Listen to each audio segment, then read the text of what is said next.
Il y a un carton plié dans ma boîte à lettres ce matin. Un petit rectangle de papier épais, couleur crème, avec une bordure dorée très fine.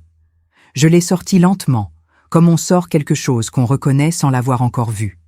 Et là, dans l'entrée de mon appartement rue Saint-Sauveur, avec le carrelage froid sous mes pieds et la lumière de septembre qui entrait par les hautes fenêtres, j'ai lu mon propre nom écrit à la main.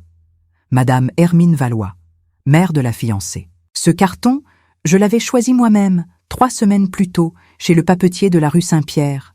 J'avais demandé le plus beau qu'ils avaient, pas le plus cher, le plus beau. Il y a une différence.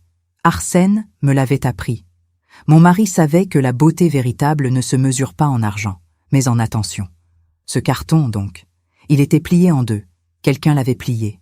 Et sur la table basse de ma salle à manger, entre ma tasse de café du matin et le vase où je mets toujours 2 branches de lavande séchées, j'ai compris que la soirée de la veille avait eu lieu. Que ce n'était pas un cauchemar. Que ma fille m'avait retiré ma chaise. Je m'appelle Hermine Valois. J'ai 78 ans. Je vis au numéro 11 de la rue Saint-Sauveur, à Caen, dans un appartement de pierre claire avec des fenêtres hautes et des plafonds qui craquent en hiver comme s'ils respiraient. Arsène et moi avons vécu ici pendant 41 ans. Il est parti il y a 7 ans, un matin de novembre, sans bruit, comme il avait vécu. Il reste dans les toilas bordada qu'il avait commandés à sa mère pour notre mariage, dans l'armoire du couloir. Il reste dans l'odeur de café très fort que je fais encore chaque matin, même si maintenant je n'en bois que la moitié. Il reste dans le silence de cet appartement qui n'est pas triste, mais qui est grand, d'une grandeur qui n'existait pas avant. Avant de vous dire ce qui s'est passé au pavillon des Tilleuls le soir du Noivado d'Albane, j'ai besoin de reprendre mon souffle. Parce que même maintenant, en repensant à ce moment où j'ai tenu ce carton plié entre mes doigts, j'ai du mal à respirer normalement. Et je voudrais vous demander quelque chose, si vous permettez. D'où regardez-vous en ce moment? Quelle ville? Quel village? Quelle région? Est-il tôt le matin chez vous ou tard le soir? Écrivez-le-moi dans les commentaires. Je lis chacun d'entre eux, vraiment. Et si quelque chose dans cette histoire vous touche déjà, même sans en connaître encore la suite, appuyez sur ce petit pouce en l'air. Abonnez-vous si vous ne l'avez pas encore fait. Il y a une nouvelle histoire ici chaque jour. Et je vous promets que celle-ci, vous ne l'oublierez pas de sitôt. Alors, laissez-moi vous raconter le soir où les garçons ont reposé leur plateau. C'était un samedi de la fin septembre. L'air à Caen était déjà frais, avec cette qualité particulière que l'automne normand apporte dès les premières semaines, une fraîcheur propre, légèrement salée quand le vent vient de la côte, qui sent la pomme et la pierre mouillée. J'avais mis ma robe bordeaux, celle que j'ai depuis 12 ans et que j'ai fait retailler 2 fois parce que je refuse d'en acheter une autre. C'est une robe qui a de la tenue, du caractère. Arsène disait toujours qu'une femme en bordeaux ne passe pas inaperçue, et pourtant, je n'avais pas cherché à être remarquée ce soir-là. Je voulais seulement être à ma place, la place de la mère de la fiancée. Le pavillon des Tilleuls se trouve au 28 de l'avenue de la Libération. Un bâtiment de pierre grise avec un portail en fer forgé et un jardin intérieur où il y a, justement, des tilleuls. Pas jeunes, des vieux arbres avec de l'écorce rugueuse et des branches qui se croisent haut dans le ciel. J'avais choisi cet endroit en mars, quand Alban m'avait appelé pour me dire que Clément avait demandé sa main et qu'il voulait une fête élégante, mais pas trop grande, quelque chose d'intime, de raffiné, normand, sans être rustique.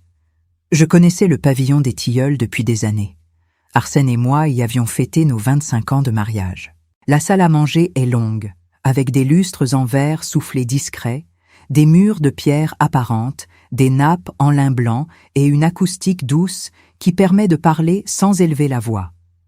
C'est exactement ce qu'il fallait pour un Noivado comme celui qu'Alban décrivait. J'avais appelé Véronique Lemaître en mars, donc. Elle dirige le pavillon depuis 20 ans et elle connaissait Arsène, ce qui facilite toujours les choses d'une façon inexplicable, mais réelle.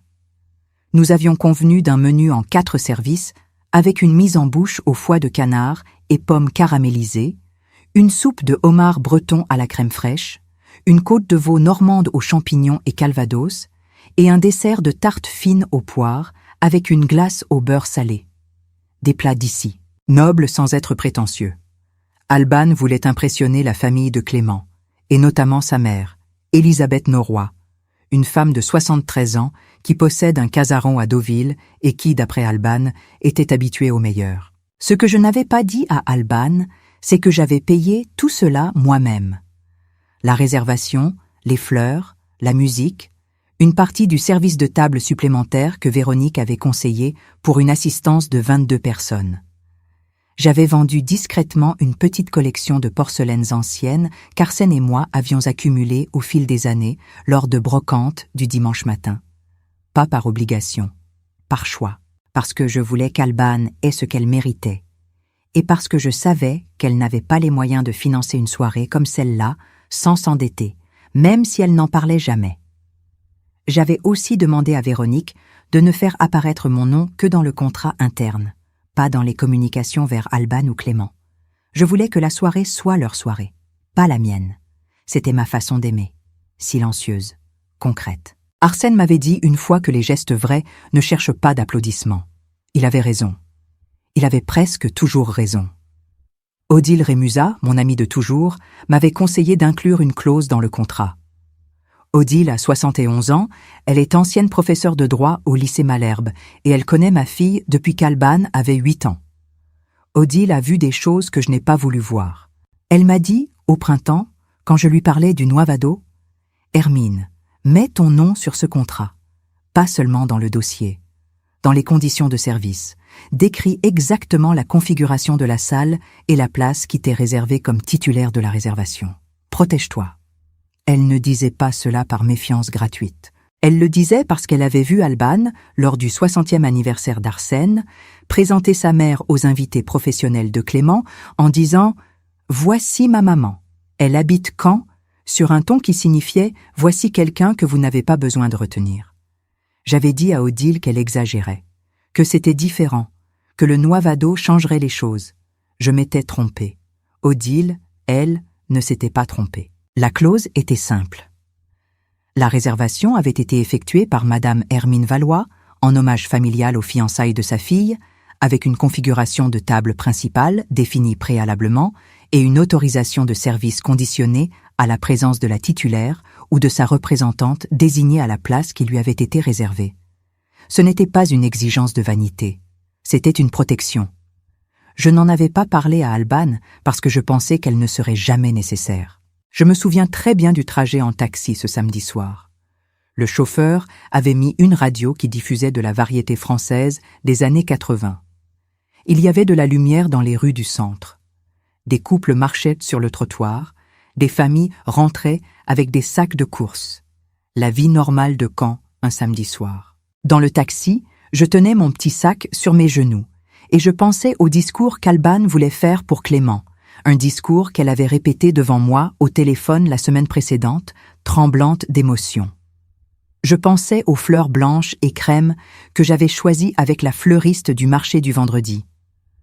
Je pensais au visage de ma fille quand elle était petite, quand elle courait dans le couloir de cet appartement en criant « Maman, maman, regarde, regarde !» Je souris à cette image. Je souriais encore en descendant du taxi devant le portail du pavillon des Tilleuls. Et puis j'ai vu Alban. Elle était dans l'entrée du salon, en robe bleu nuit très ajustée, les cheveux remontés, brillante, belle, vraiment belle. Elle parlait avec une femme grande et droite que je reconnus immédiatement de la seule photo qu'Alban m'avait montrée, Élisabeth Norroy. 73 ans, manteau beige de cachemire, collier de perles vraies, la posture d'une femme qui n'a jamais eu à justifier sa présence nulle part. Alban riait de quelque chose qu'Élisabeth venait de dire, un rire léger, mondain, que je ne lui connaissais pas. Je me suis approché. Ma fille m'a vu arriver. Quelque chose a traversé son visage, quelque chose de très rapide que j'ai vu parce que je la connais depuis le premier jour de sa vie. Ce quelque chose ressemblait à de l'inquiétude, pas de la joie, pas du soulagement, de l'inquiétude. Elle m'a embrassé vite, trop vite. Elle a dit « Maman, tu es là ? Bien ?» avec un ton qui signifiait presque autre chose. Puis elle a présenté Élisabeth, qui m'a serré la main avec courtoisie, et nous avons échangé quelques mots polis sur le trajet, sur l'automne, sur Caen. Élisabeth avait une voix grave et assurée. Elle semblait sincèrement agréable. Je n'avais rien contre elle. Je n'aurais jamais rien eu contre elle si ce qui s'est passé ensuite n'avait pas eu lieu. La salle de réception était parfaite, exactement comme je l'avais imaginé. Les tilleuls du jardin intérieur étaient éclairés par des guirlandes très discrètes. Les nappes en lin blanc reflétaient la lumière des lustres. Les fleurs que j'avais choisies étaient disposées en petits bouquets le long de la table principale. La musique, un quatuor à cordes installé dans le coin gauche de la salle, jouait Debussy en sourdine. Je me suis arrêté un instant à l'entrée de la salle et j'ai senti quelque chose que je ne savais plus reconnaître. De la fierté. Une fierté tranquille et chaude. J'avais fait cela. Cette beauté était née de mes mains, de mes décisions, de mon argent, de mon amour. Je me suis avancé vers la table principale. Mon carton était là, je le cherchais des yeux. Madame Hermine Valois. La place entre Alban et la table de Clément, comme nous l'avions prévu. Et puis, j'ai vu Alban s'approcher de moi par le côté, très vite, avec ce sourire fixe qu'elle a quand elle veut que quelque chose se passe sans discussion. Elle a pris mon carton. Elle l'a soulevé de la table. Elle a posé à sa place le carton d'Elisabeth Noroy. Et elle m'a dit, très bas, avec ses lèvres qui bougeaient à peine, « Maman, cette table a besoin de gens qui valorisent l'image du couple. Tu seras mieux près de la cuisine pour ne pas détonner sur les photos. Pour ne pas détonner. Sur les photos. » Je n'ai pas répondu. Je ne pouvais pas. Pas parce que je n'avais rien à dire, mais parce que dans ce moment précis, tout ce que j'aurais pu dire se serait brisé en 1000 morceaux avant d'arriver à ma bouche. J'ai simplement regardé ma fille. Ce visage que je connais depuis toujours. Ce visage que j'ai vu pleurer la nuit quand elle avait de la fièvre, rire le matin de son premier jour d'école, se fermer comme un volet quand elle avait quelque chose à cacher. Je l'ai regardée et j'ai pris mon carton des mains qu'elle tenait encore. Je l'ai plié en deux et je suis parti vers l'escalier latéral. En descendant, j'entendais le quatuor qui jouait. J'entendais les voix qui montaient dans le salon, les rires, le son des verres. J'entendais Alban qui disait à Elisabeth, dans la pièce au-dessus, « Vous savez, vous avez la grâce naturelle de quelqu'un qui a toujours su recevoir avec élégance. » Et le rire d'Elisabeth qui répondait à cela. Et le silence de ma place vide à la table principale, avec les fleurs que j'avais choisies devant un carton qui portait un autre nom que le mien. Dans le hall de réception, Baptiste Lenoir, le maître d'hôtel, m'a accueilli avec une légère surprise dans les yeux. Il savait qui j'étais. Il avait reçu mes instructions par courrier en juillet.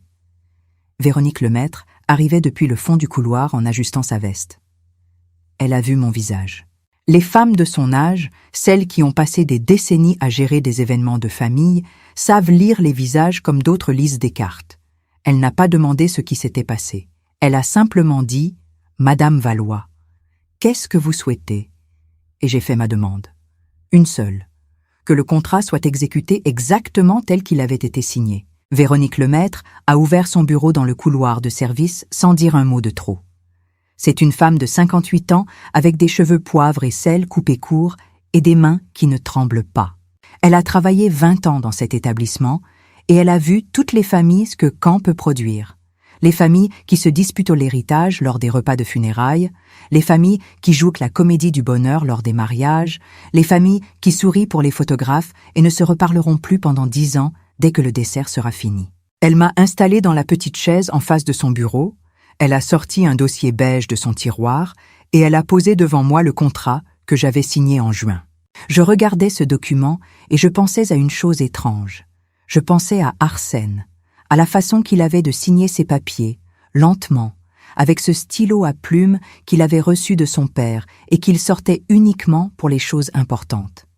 Il disait toujours « Quand tu signes quelque chose, tu mets ton nom sur une vérité. Alors lis bien avant. » Et moi j'avais lu. J'avais lu chaque ligne de ce contrat avant de le signer. Et la clause qu'Odile m'avait conseillé d'inclure était là, au 3e article, dans un français juridique simple et précis. Avant de vous dire ce qui s'est passé ensuite dans ce hall, je dois m'arrêter un instant. Parce que je réalise que je vous raconte quelque chose que je n'ai jamais raconté à voix haute de cette façon. À personne. Et c'est étrange de parler à des inconnus de ce que vous n'avez pas encore dit à vos proches. Mais peut-être que c'est plus facile justement parce que vous ne me connaissez pas. Vous m'écoutez sans arrière-pensée. Alors dites-moi où vous êtes en ce moment. Quelle est votre ville? Est-ce le soir? Est-ce le matin?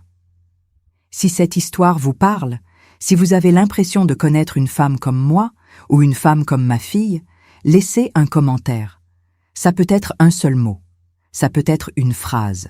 Je les lis tous. Et si vous n'êtes pas encore abonné à cette chaîne, faites-le maintenant. Il y a une histoire nouvelle ici chaque jour. Chaque jour une femme, une vie, une vérité. Revenons à ce soir de septembre à Caen. Véronique avait posé le contrat sur la table et elle avait tracé avec son doigt la ligne du 3e article. Je n'avais pas besoin qu'elle la trace. Je savais où elle était. Mais j'ai regardé quand même, parce que parfois les choses qu'on a écrites ont besoin d'être vues à voix haute, avec des témoins, pour avoir leur poids complet. La réservation avait été effectuée par Madame Hermine Valois, mère de la fiancée, titulaire unique du contrat et responsable financière de l'événement. La configuration de la salle principale avait été définie au moment de la signature, avec un plan de table joint en annexe, numéroté et visé. La place numéro 1 à la table d'honneur était attribuée à la titulaire du contrat ou à sa représentante désignée par écrit avant l'événement. Aucune modification du plan de table principal ne pouvait être effectuée sans accord écrit de la titulaire. En cas de modification non autorisée affectant la place principale, le service pouvait être suspendu jusqu'à régularisation ou transfert de responsabilité financière. Véronique m'a regardé. Elle avait les yeux d'une femme qui comprend parfaitement la situation et qui n'a pas envie de l'aggraver, mais qui sait aussi qu'elle a une responsabilité professionnelle. Elle m'a dit, avec une voix très calme, « Madame Valois, si je comprends bien, vous me demandez l'application de l'article 3 ?» J'ai dit oui. Elle a dit, « Cela implique une suspension du service principal. » Je lui ai dit que je savais, qu'elle n'avait pas à m'expliquer les conséquences, que je lui demandais seulement d'exécuter ce qui était écrit. Pas de détruire la soirée, pas d'humilier ma fille devant ses invités, seulement de dire la vérité, de la façon la plus professionnelle possible, au moment où ce serait nécessaire. Et ce moment, nous l'avons choisi ensemble, Véronique et moi, dans ce petit bureau du couloir de service, pendant que le quatuor continuait à jouer Debussy dans la salle au-dessus. Baptiste Lenoir a reçu ses instructions avec la même discrétion qu'il apporte à tout. C'est un homme de 44 ans, grand, avec une façon de se déplacer entre les tables qui ne perturbe jamais l'atmosphère d'une pièce. Il a regardé Véronique, il m'a regardé, il a hoché la tête. Il n'a posé aucune question. Un bon maître d'hôtel ne demande pas pourquoi. Il demande comment et à quel moment. Je suis restée dans le couloir. Je ne suis pas remontée dans le salon. Je n'en avais pas la force, pas encore. Et je voulais que ce qui allait se passe de la façon la plus sobre possible, sans que ma présence dans la salle ne soit interprétée comme un spectacle que j'aurais voulu offrir. Je me suis assise sur le banc en bois du couloir, sous une gravure ancienne représentant la côte normande, et j'ai attendu. J'ai beaucoup pensé pendant cette attente. J'ai pensé à Alban enfant, vraiment enfant, peut-être 7 ou 8 ans. Elle avait une façon de me regarder à cet âge-là qui était différente de celle qu'elle a maintenant.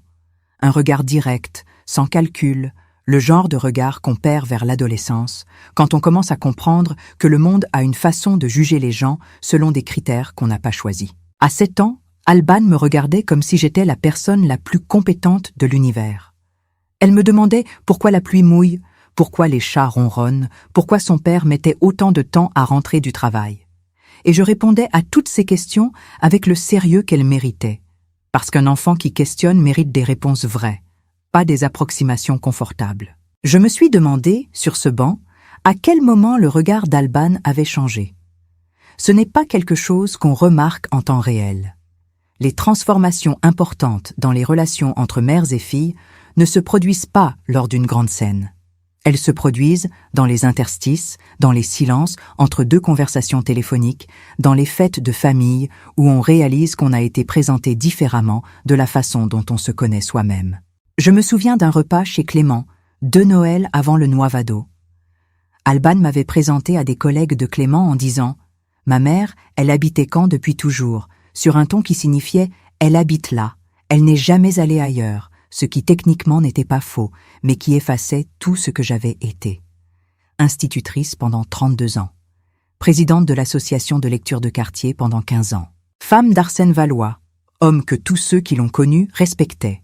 Ces choses-là, Alban ne les mentionnait pas dans ces présentations-là. Je n'étais que le décor de son origine. Et le décor, ça ne mérite pas une explication. Mais permettez-moi de ne pas avancer trop vite. Parce que pour comprendre pourquoi ce soir au pavillon des Tilleuls était inévitable, il faut comprendre d'où je viens, moi. Pas seulement qui je suis maintenant, avec mes 78 ans et mon appartement de pierre claire et mon carton plié dans la boîte à lettres. Il faut comprendre qui j'étais avant. Je suis née à Bayeux en 47. Mon père était ouvrier dans une imprimerie. Ma mère cousait des vêtements pour les familles du quartier et ne se plaignait jamais, même quand ses doigts saignaient de froid en hiver.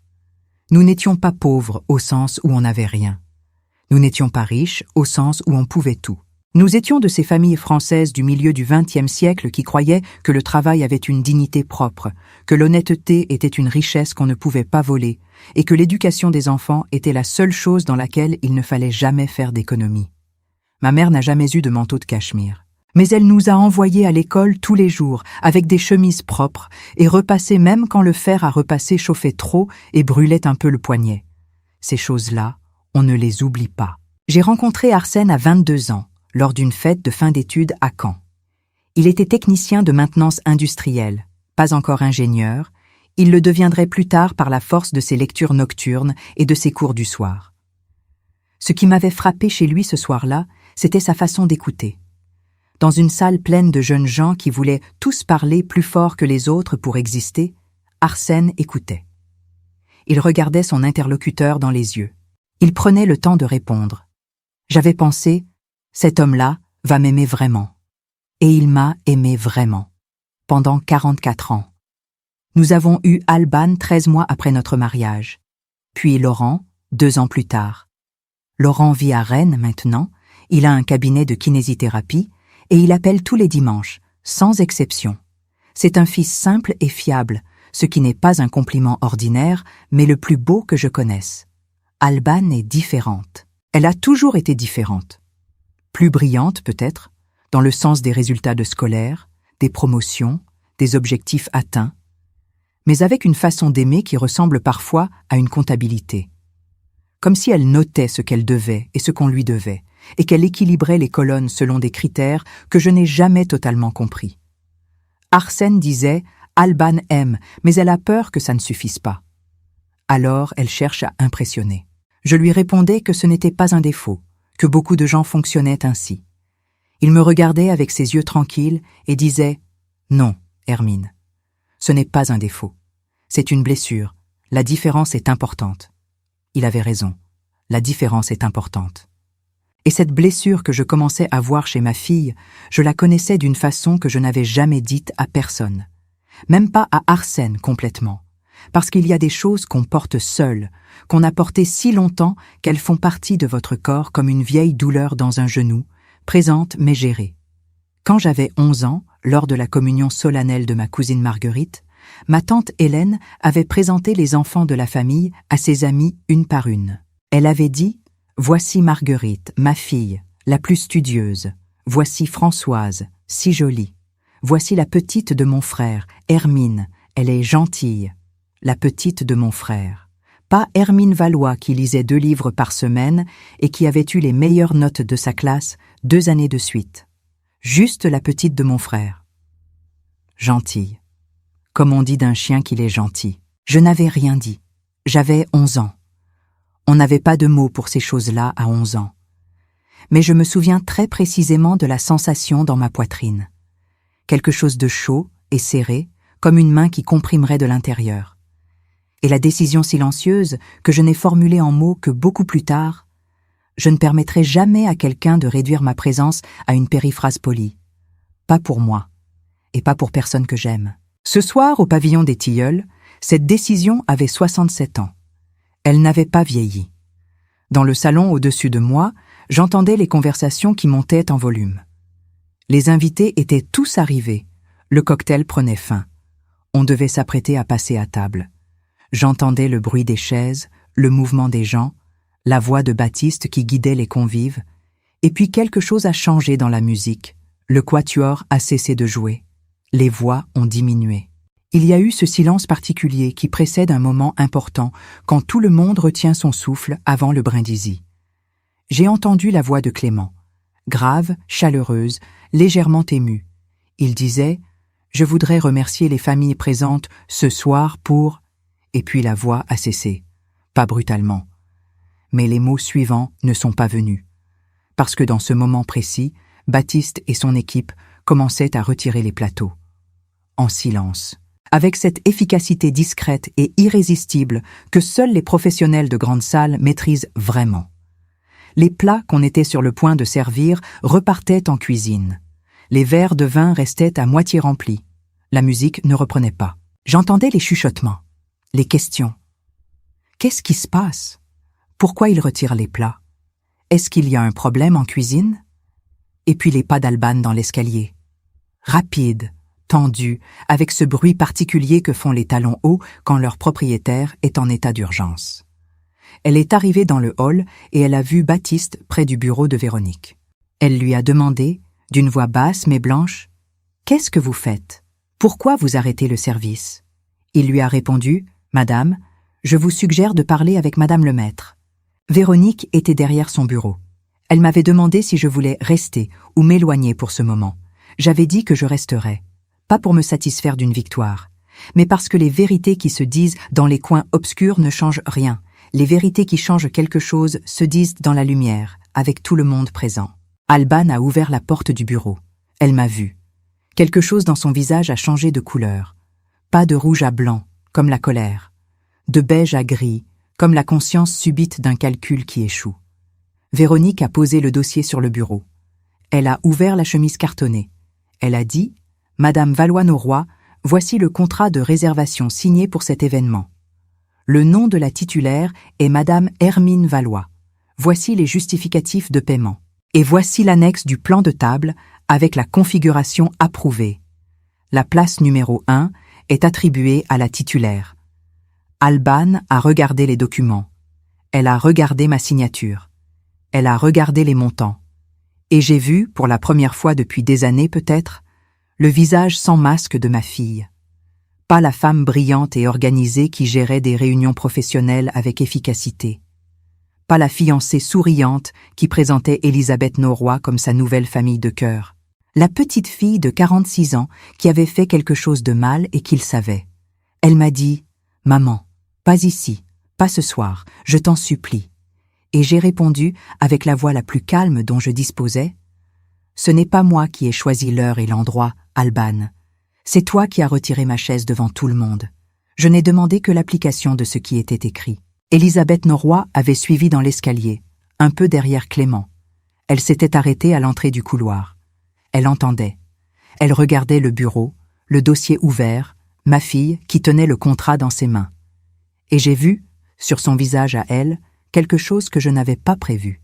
De la compréhension, pas de la pitié. De la compréhension réelle. La compréhension d'une femme de 73 ans qui a vécu assez longtemps pour reconnaître la différence entre une dispute de famille et une question de dignité. Clément était arrivé à son tour. Il regardait sa fiancée. Il regardait le dossier. Il regardait les montants. Et son visage portait une expression que j'aurais aimé ne pas avoir à voir sur le visage d'un homme qui allait épouser ma fille. La surprise de quelqu'un qui réalise que la version des événements qu'on lui a donnée n'était pas complète. Si vous êtes encore avec moi à ce moment de l'histoire, je voudrais que vous m'écriviez quelque chose dans les commentaires. Pas nécessairement ce que vous pensez d'Alban, pas un jugement. Mais si vous avez déjà eu l'impression d'être effacé dans un endroit que vous aviez vous-même construit. Si vous avez déjà rendu un service en silence et vu quelqu'un d'autre en recevoir la reconnaissance. Écrivez-le. Parce que je crois que beaucoup d'entre vous savent de quoi je parle. Et si cette histoire vous touche vraiment, appuyez sur le like avant de continuer. Ça m'aide à savoir que je ne parle pas dans le vide. Abonnez-vous si vous ne l'avez pas encore fait et partagez cette histoire avec quelqu'un qui en a besoin ce soir. Clément a pris le dossier des mains de Véronique et il a regardé les documents pendant un long moment. Les chiffres sont une langue que tout le monde comprend, même ceux qui ne l'ont pas choisie. Il a vu ce que la soirée avait coûté, il a vu qui avait payé, il a vu que ce n'était pas Alban, que ce n'était pas lui, que ce n'était pas la famille Norroy avec ses propriétés à Deauville. C'était Hermine Valois, 78 ans, rue Saint-Sauveur, qui avait vendu des porcelaines d'Arsène pour offrir à sa fille un noivado digne de ce qu'elle méritait. Il a posé le dossier doucement. Il a regardé Alban. Et il n'a rien dit. Mais dans ce silence, il y avait une question qui allait rester entre eux bien longtemps après cette soirée. Odile Rémusat est descendue à son tour, discrètement, depuis le fond de la salle à manger. Elle s'était levée de table quand le service avait été suspendu, elle avait compris immédiatement ce qui se passait et elle était venue, pas pour triompher. Odile n'est pas ce genre de femme. Elle était venue parce que c'est son amie depuis 40 ans et qu'une amie de 40 ans descend les escaliers quand c'est nécessaire. Elle s'est tenue à côté de moi sans rien dire. Sa présence seule avait un poids. Dans le salon au-dessus, les 22 invités attendaient. Le quatuor s'était arrêté. Les verres de vin restaient sur les tables, la buée qui se formait sur le verre indiquait que le temps passait. Personne ne savait exactement ce qui se passait, mais tout le monde comprenait que quelque chose se passait. C'est une des choses intéressantes avec les événements de famille. Même ceux qui n'ont rien vu savent quand l'atmosphère change. Le corps perçoit ce que les yeux n'ont pas encore vu. Alban avait les mains croisées devant elle. Elle regardait le sol. Puis elle m'a regardé. Et dans ses yeux, j'ai reconnu quelque chose que je cherchais depuis des années sans le nommer. Elle me voyait, pas la vieille dame de la rue Saint-Sauveur, pas la mère qu'on range près de la cuisine pour ne pas détonner sur les photos. Elle me voyait, moi, Hermine Valois, la femme qui avait construit quelque chose, qui avait aimé en silence et qui refusait, cette fois, que ce silence soit interprété comme un consentement à l'effacement. Elle a ouvert la bouche. Elle a dit « Maman, je… » Et je l'ai arrêtée d'un geste de la main. Pas pour être cruelle. Parce que certaines phrases prononcées trop vite dans la précipitation d'un moment de honte ne valent pas ce qu'elles coûtent. Certaines phrases méritent d'être dites lentement, avec réflexion, au bon moment. Ce moment-là n'était pas encore le bon. J'ai dit « Le dîner peut reprendre, Alban. Baptiste sait quoi faire. Il lui manque seulement une autorisation. Et cette autorisation vient de moi ou de vous, si vous assumez le contrat. C'est simple. » La salle au-dessus attendait. Les fleurs que j'avais choisies attendaient. Le calvados du veau normand attendait dans les fourneaux de la cuisine. Et la place numéro 1 à la table d'honneur, avec son carton plié dans ma poche, attendait elle aussi. Vide. Juste. Comme une vérité qu'on ne peut pas longtemps ignorer. Élisabeth Noroy n'avait pas bougé depuis le couloir. Elle se tenait là, droite dans son manteau de cachemire beige, les mains jointes devant elle, et elle regardait le bureau de Véronique avec l'expression particulière des femmes qui ont vécu suffisamment de choses pour ne plus être surprises, mais qui restent capables d'être touchées. C'est une distinction importante. La surprise appartient à la jeunesse. La capacité d'être touchée, elle, appartient à ceux qui ont choisi de rester ouverts malgré tout ce que la vie a déposé sur eux. Et Élisabeth, dans ce couloir étroit, sous la lumière de l'applique murale, semblait être de ces gens-là. Elle a fait un pas en avant. Elle s'est adressée à Véronique, pas à moi, pas à Alban, à Véronique, avec une voix qui n'avait rien perdu de son assurance, mais qui portait quelque chose de différent de ce qu'elle portait en haut, dans le salon, quand elle parlait d'élégance naturelle. Elle a dit « Madame le maître, je souhaite voir le plan de table original, s'il vous plaît. » Véronique l'a sorti de la chemise cartonnée et l'a posé sur le bureau. Élisabeth l'a regardé pendant un moment. Elle a vu la place numéro 1. Elle a vu le nom écrit à côté. Madame Hermine Valois, mère de la fiancée. Elle a vu la place numéro 2, attribuée à elle-même. Madame Élisabeth Noroy, belle-mère du fiancé. Et elle a compris, avec la clarté de quelqu'un qui lit un document sans essayer de le réinterpréter, que la hiérarchie originale de cette soirée était parfaitement logique et parfaitement juste. Elle s'est retournée vers Alban. Elle n'a pas élevé la voix. Elle n'en avait pas besoin. Elle a dit « Alban, j'ignorais que ta mère avait organisé cet événement. Si j'avais su, je n'aurais pas accepté la place qu'on m'avait attribuée ce soir. Ce n'est pas ainsi que j'ai appris à me comporter à table, et certainement pas à la table de quelqu'un d'autre. » C'était dit, sans drama, sans cruauté, avec la précision d'une femme qui sait que certaines choses n'ont pas besoin d'être répétées pour laisser une marque. Alban avait les yeux brillants. Pas encore des larmes. Cette étape-là viendrait plus tard. C'était encore la face du visage qui résiste, qui calcule, qui cherche une sortie dans un couloir qui n'en a pas. Elle a regardé sa mère, puis Clément, puis Élisabeth, puis le dossier sur le bureau. Et dans cet ordre, dans ce regard qui faisait le tour de la pièce, il y avait quelque chose qui ressemblait à une femme, qui comprend qu'elle a perdu non pas un argument, mais quelque chose de plus difficile à définir et à reconquérir. J'avais froid. Je ne sais pas si c'était la température du couloir ou autre chose, mais j'avais froid dans mes os et dans ma robe bordeaux que j'avais mise pour être belle et digne et que je portais maintenant dans ce couloir de service, comme on porte un vêtement choisi pour une occasion qui a changé de nature en cours de route. J'ai pensé à Arsène encore, à sa façon de poser sa main sur mon épaule quand j'étais épuisée sans rien dire. Juste sa main, lourde et chaude, qui disait « je suis là » sans avoir besoin d'autres mots. Cette main me manquait comme elle me manquait tous les jours depuis 7 ans, mais ce soir plus que d'habitude, avec une acuité particulière dans la poitrine gauche. Clément a pris une décision.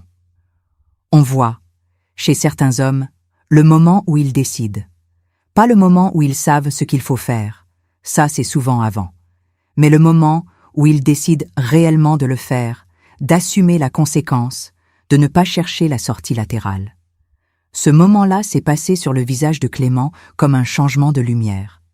Il a posé le dossier, il a regardé Alban, et il lui a dit, doucement mais sans détour, « Nous devons régler cela correctement.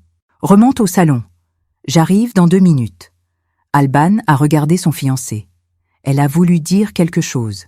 Il lui a répété avec la même douceur qui excluait toute discussion, « Remonte, Alban, s'il te plaît. » Elle est remontée. J'ai entendu ses talons dans l'escalier, plus lents qu'à l'aller, avec ce poids différent que donnent les pas d'une personne qui porte quelque chose qu'elle ne portait pas en descendant.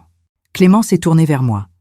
Il m'a regardé avec une expression que je ne connaissais pas encore, parce que je ne l'avais jamais vraiment regardé. Pas vraiment, pas comme je le regardais maintenant. Il m'a dit « Madame Valois, je vous demande pardon pour ce qui s'est passé ce soir. Je n'en savais rien. Et si je l'avais su, cela ne se serait pas passé ainsi. » Il a fait une pause, puis il a ajouté « Le service peut reprendre, à la condition que vous acceptiez de retourner à votre place. » Ce n'était pas une question. C'était une proposition. Nette, directe, sans condition cachée. J'ai regardé cet homme de 49 ans que ma fille allait épouser et j'ai pensé que peut-être, Alban avait fait un choix meilleur que je ne l'avais cru. J'ai dit oui. Véronique a hoché la tête. Elle a appuyé sur le bouton de son interphone et dit 3 mots à Baptiste. Service autorisé, reprise immédiate. Et quelque chose de magnifique s'est produit dans ce couloir. Le silence qui avait pesé depuis 20 minutes s'est soulevé comme un couvercle qu'on enlève d'une marmite, et d'en haut sont arrivés les bruits de la vie qui recommençaient. Les pas de Baptiste et de son équipe entre les tables, le murmure des conversations qui reprenaient, le tintement discret des couverts. Et puis, après quelques secondes, le quatuor à cordes qui reprenait avec cette même légèreté de Debussy qui n'avait rien su de tout ce qui s'était passé en bas. Élisabeth m'a offert son bras. Pas avec condescendance, avec une simplicité que je n'aurais pas attendue d'une femme avec un casaron à Deauville. Elle m'a dit « Allons-y ensemble, si vous le voulez bien ». J'ai pris son bras. Nous avons monté l'escalier côte à côte.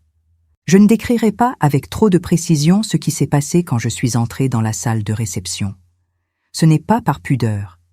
C'est parce que certains moments appartiennent à ceux qui les vivent et perdent quelque chose d'essentiel quand on les traduit trop complètement en mots. Je dirai seulement ceci. Il y a eu un silence quand Élisabeth et moi sommes apparus à l'entrée de la salle. Pas un silence gêné, un silence de compréhension collective. Les 22 personnes autour de cette table avaient senti que quelque chose s'était passé. Elles ne savaient pas quoi exactement. Mais elle voyait, maintenant, 2 femmes entrer ensemble, l'une d'elles tenant le bras de l'autre, et elle voyait Élisabeth Noroy se diriger vers la chaise numéro 2, pas la numéro 1, et s'asseoir à sa place d'origine. Et elle voyait Hermine Valois, en robe bordeaux, s'asseoir à la place numéro 1, celle qui portait son nom, avec le carton qu'elle avait plié, et qui était maintenant redéplié, un peu froissé sur le pli, mais lisible. Madame Hermine Valois, mère de la fiancée. Odile était assise à sa place dans la salle et elle m'a regardé arriver avec ce regard long et tranquille qu'elle a depuis toujours. Elle n'a pas souri. Elle a juste hoché la tête, très légèrement. Ça suffisait. Permettez-moi de faire une pause ici, avec vous.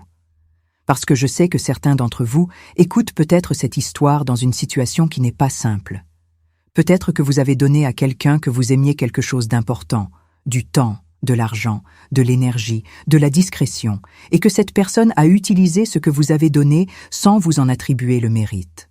Peut-être que vous vous êtes demandé si vous aviez tort d'attendre une reconnaissance que vous ne receviez pas. Je voudrais vous dire ceci, vous n'avez pas tort. Les gestes vrais méritent d'être vus. Le silence n'est pas une faiblesse, mais il ne devrait jamais être confondu avec une permission d'effacer. Écrivez-moi dans les commentaires si vous avez vécu quelque chose de similaire. Une seule phrase suffit. Ou même un seul mot.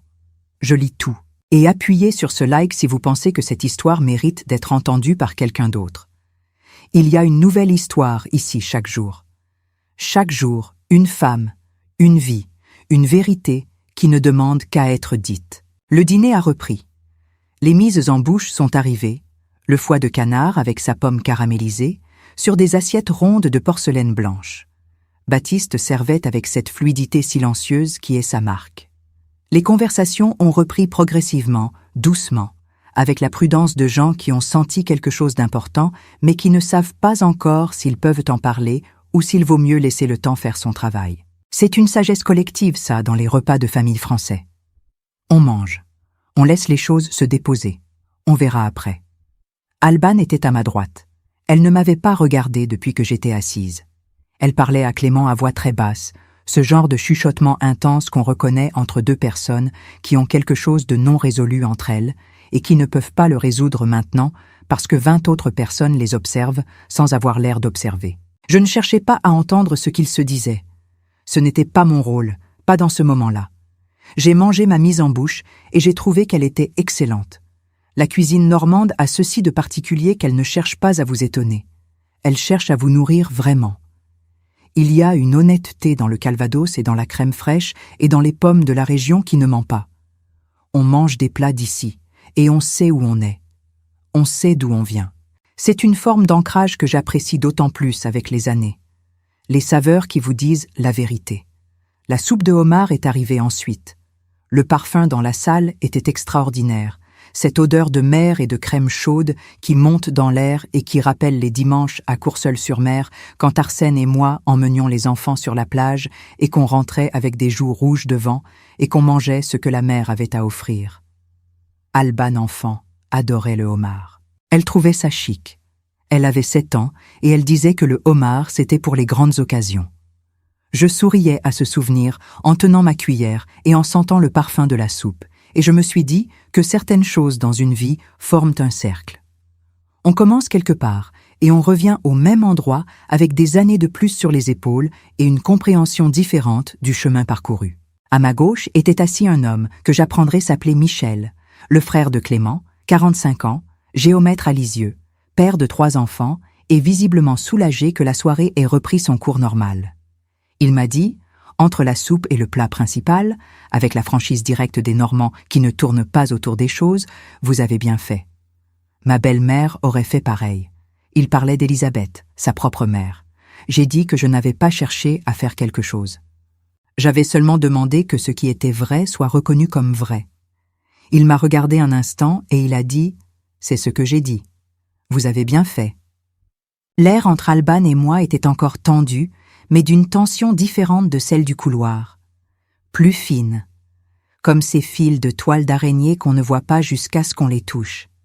Ma fille avait ravalé quelque chose de difficile, et elle essayait de se comporter normalement pour les invités, ce qu'elle faisait avec une compétence qu'on ne peut qu'admirer même quand on est blessé. Alban avait toujours été capable de ça, maintenir la surface lisse quand tout tumultuait en dessous. C'était sa force, et c'était aussi, je le comprenais ce soir-là avec plus de clarté que jamais, l'origine de certains de ses problèmes. Quand on apprend trop bien à maintenir la surface, on oublie parfois de descendre voir ce qui se passe en profondeur. Et les choses en profondeur, elles, n'oublient pas d'exister. La côte de Vaux normande est arrivée vers 22 heures, parfumé au calvados, avec une sauce aux champignons de Paris dorés et une purée de céleri qui n'avait rien à prouver. Baptiste avait retrouvé son rythme parfait. L'équipe de service se déplaçait entre les convives avec cette fluidité professionnelle qui fait qu'on ne les remarque pas, mais qu'on remarquerait immédiatement leur absence. C'est cela, l'excellence d'un service, qu'il se fasse oublier. Clément avait recommencé à parler à voix normale avec les invités. Il est de ces hommes qui savent changer de registre avec agilité, pas par superficialité, mais parce qu'ils comprennent que la vie autour de la table ne s'arrête pas parce qu'une difficulté surgit en dessous. Il racontait quelque chose à l'oncle de sa mère, un homme d'une 80aine d'années qui n'avait visiblement rien entendu de ce qui s'était passé et qui mangeait son veau avec une concentration totale et heureuse. Il y a quelque chose de réconfortant dans la façon dont certaines personnes âgées mangent, comme si chaque repas était traité avec la dignité qu'il mérite. J'ai toujours pensé que c'était une forme de sagesse. Odile Rémusat, depuis sa place au milieu de la table, me regardait de temps en temps avec ses petits yeux clairs qu'elle a depuis toujours, depuis l'époque où on se connaissait à 20 ans et où elle m'avait dit, lors de notre première vraie conversation, qu'elle voulait être professeure parce que les idées méritaient d'être transmises et que c'était le travail le plus sérieux qu'elle connaissait. Odile n'avait pas changé sur l'essentiel. Elle était plus ridée, elle marchait avec une légère difficulté au genou gauche depuis 5 ans, mais quelque chose dans sa façon d'être dans une pièce restait identique à la femme qu'elle avait été à 20 ans. Cette permanence-là, chez les gens, c'est une chose rare. On la reconnaît quand on l'a. Vers 22h30, quand les desserts approchaient, Alban s'est tournée vers moi. C'était la première fois depuis que j'étais revenue m'asseoir. Elle ne m'a pas dit plusieurs choses à la fois. Elle m'en a dit une seule. Elle a dit « J'aurais dû vérifier si tu étais à ta place avant de penser à autre chose. » Elle n'a pas dit pardon directement. Pas encore. Mais dans cette phrase-là, dans la façon dont elle la disait avec les yeux baissés et la voix légèrement cassée, il y avait la reconnaissance d'une erreur. Pas une reconnaissance complète, pas une réconciliation, mais un premier pas, maladroit et réel, dans la direction de la vérité. J'ai posé ma main sur la sienne. 1 seconde. Juste 1 seconde. Puis je l'ai retirée. Pas par froideur, mais parce que certains gestes se méritent lentement et que les donner trop vite, sous la pression d'un soir difficile, ce serait les vider de leur sens. La tarte fine aux poires, avec la glace au beurre salé, était parfaite. Je le dis parce que la perfection mérite d'être nommée, même dans les petites choses, surtout dans les petites choses. La pâte était fine comme on dit fine quand on sait faire. La poire était cuite à point, ni trop molle, ni trop ferme. Et la glace au beurre salé avait cette qualité caramel-mère qui est spécifiquement normande, qui ne peut pas être imitée parce qu'elle est faite d'un lieu et d'une façon de faire qui appartient à ce lieu. Après le dessert, les conversations se sont divisées en petits groupes comme elles le font toujours dans les fins de repas de famille. Certains se sont levés pour aller prendre l'air dans le jardin avec les tilleuls illuminés. D'autres sont restés à table avec du café et un verre de calvados vieux que Véronique avait proposé pour clore la soirée. Elisabeth Noroy s'est approchée de moi alors que je restais à table avec ma tasse. Elle s'est assise à la chaise de Michel qui venait de se lever. Et elle m'a dit quelque chose que je n'attendais pas. Elle m'a dit « Mon mari est mort il y a 12 ans. Il s'appelait Raymond.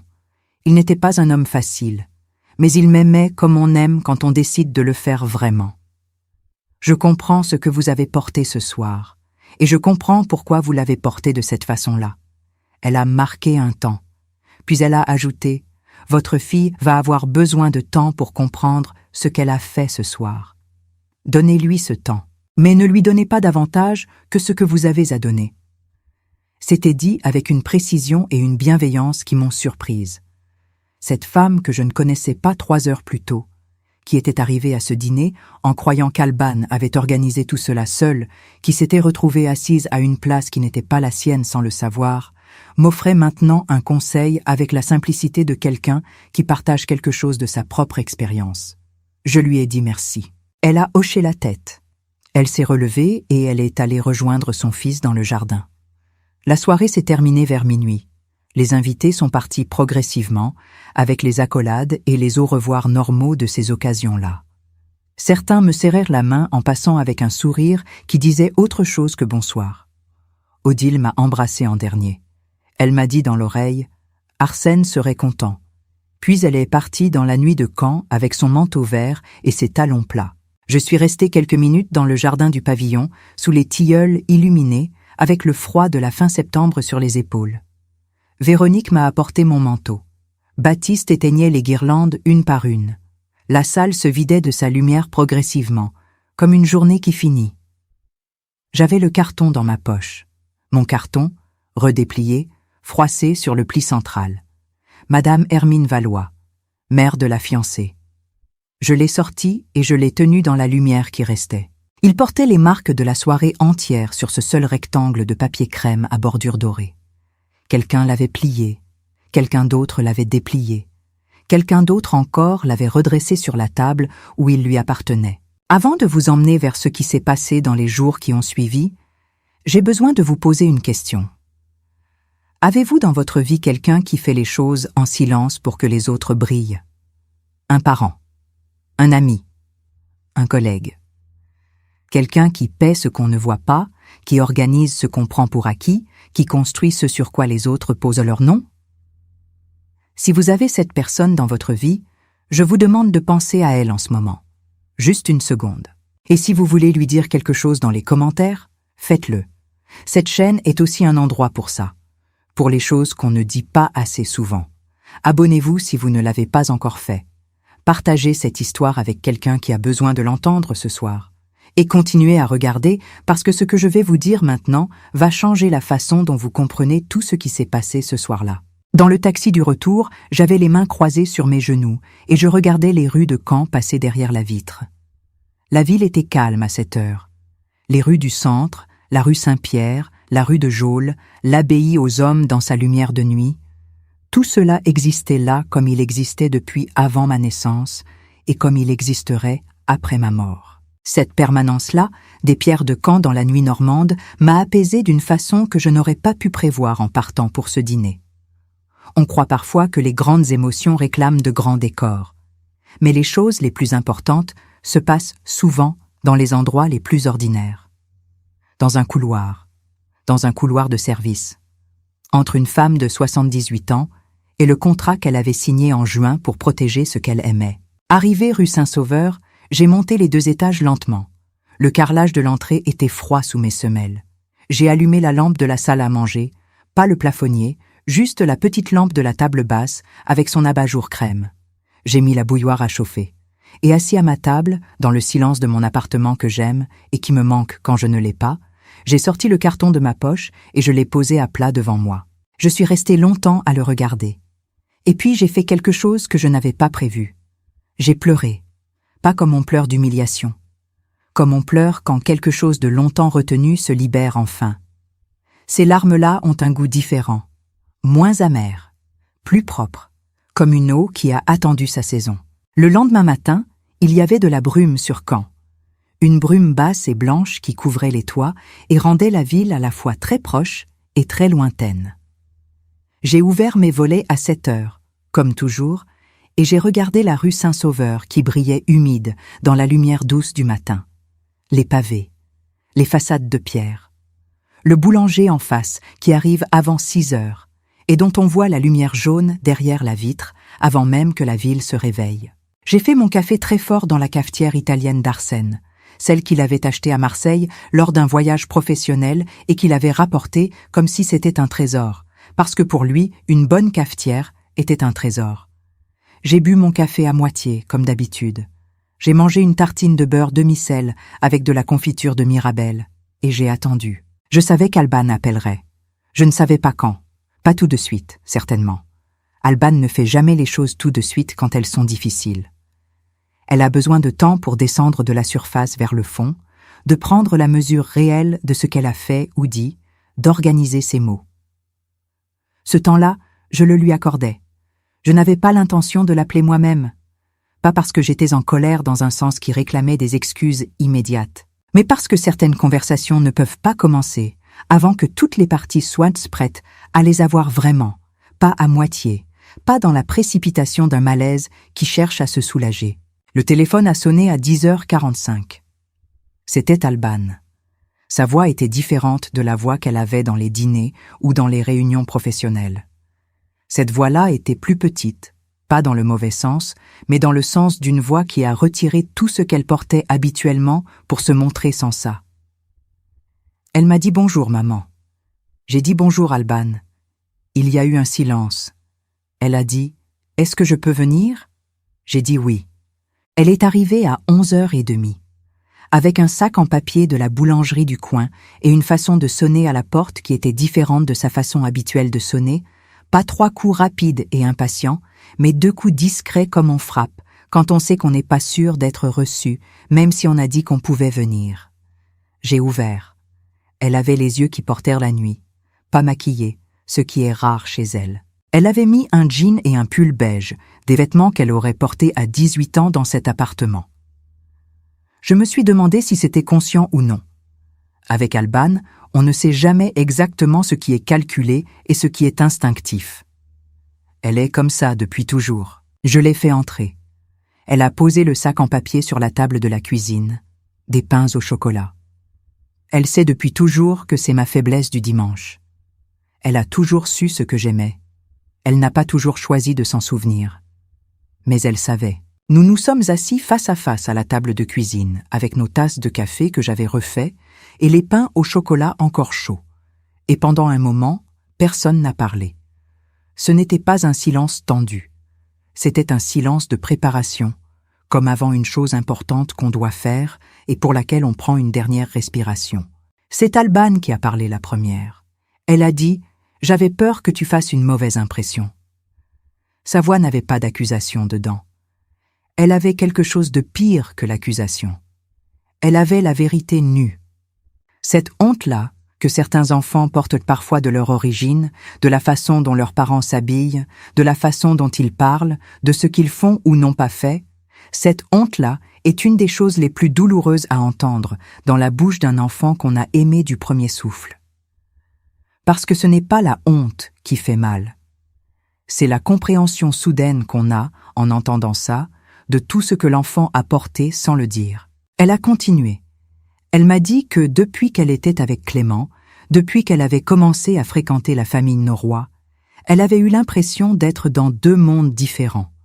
Le monde où elle venait, rue Saint-Sauveur, Arsène et moi, la boulangerie du coin, les dimanches en famille, les vacances à l'île de Ré avec des sandalettes et des jeux de cartes sur la terrasse. Et le monde où elle allait, Deauville, le casaron d'Élisabeth, les dîners où on utilisait des verres de cristal même pour l'eau plate, elle m'a dit qu'elle avait eu peur que ces 2 mondes-là se voient de l'un l'autre et que quelque chose se brise. Et que pour éviter ça, elle avait essayé de les tenir séparés. Ce qui avait voulu dire, sans qu'elle l'ait formulé ainsi à elle-même, me tenir séparée de certaines occasions. Elle pleurait maintenant. Pas des sanglots. Des larmes qui coulaient sans qu'elle les retienne. Comme si elles avaient attendu depuis longtemps la permission de le faire. Je la regardais. Je ne pleurais pas. Non pas que je n'en avais pas envie. Mais en ce moment, une de nous 2 devait rester les pieds sur le sol, et c'était mon rôle depuis toujours. Je lui ai dit « Alban, regarde-moi ». Elle a levé les yeux. J'ai dit « Je sais que tu as eu peur. Je comprends cette peur, même si je ne la partage pas. Mais je vais te dire quelque chose d'important que tu devras te rappeler longtemps. Le monde où tu viens, il n'a pas moins de valeur que le monde où tu vas. Il a une valeur différente. Et ce n'est pas la même chose. Le beurre salé que tu mangeais ici le dimanche matin était aussi noble que le cristal d'Élisabeth.